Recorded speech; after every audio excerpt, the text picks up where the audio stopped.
Penser à l'hébergement d'un proche n'est pas facile pour personne, surtout si vous en avez pris soin depuis longtemps.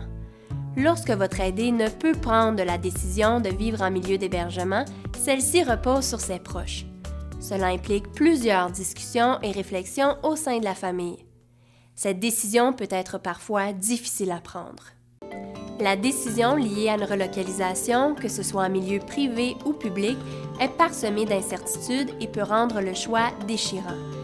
La question de l'hébergement est même souvent évitée par les familles. Avant de repousser la solution qu'offre l'hébergement, posez-vous les questions suivantes. Est-ce que repousser le moment de l'hébergement est une bonne décision?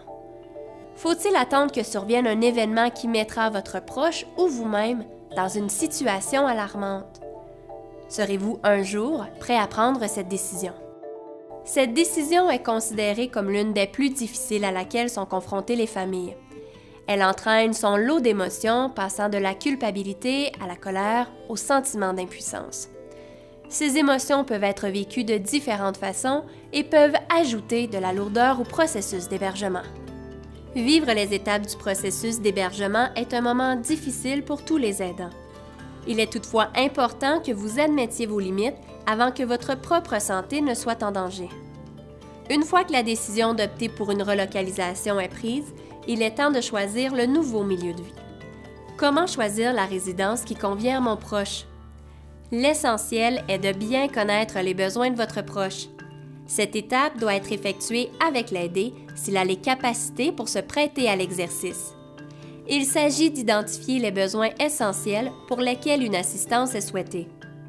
Pensez aux besoins suivants: les soins personnels, les tâches quotidiennes, les tâches domestiques, les activités socio-culturelles et les déplacements, comme entre autres se rendre à ses rendez-vous, transporter ses achats et les déplacements dans son logement.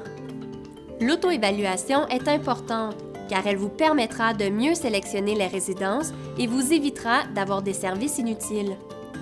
Après l'hébergement de votre proche, vous n'êtes plus la seule personne à prendre soin de lui.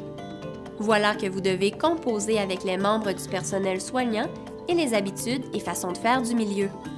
Vous passez donc du stade où vous portiez la plupart des décisions sur vos épaules à celui où vous devez les partager avec une équipe complète qui a son propre mode de fonctionnement.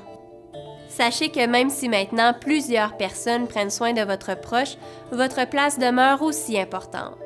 Vous poursuivez votre rôle d'aidant d'une façon différente, en allant le visiter, en faisant ses courses, en veillant à sa qualité de vie et à son bien-être.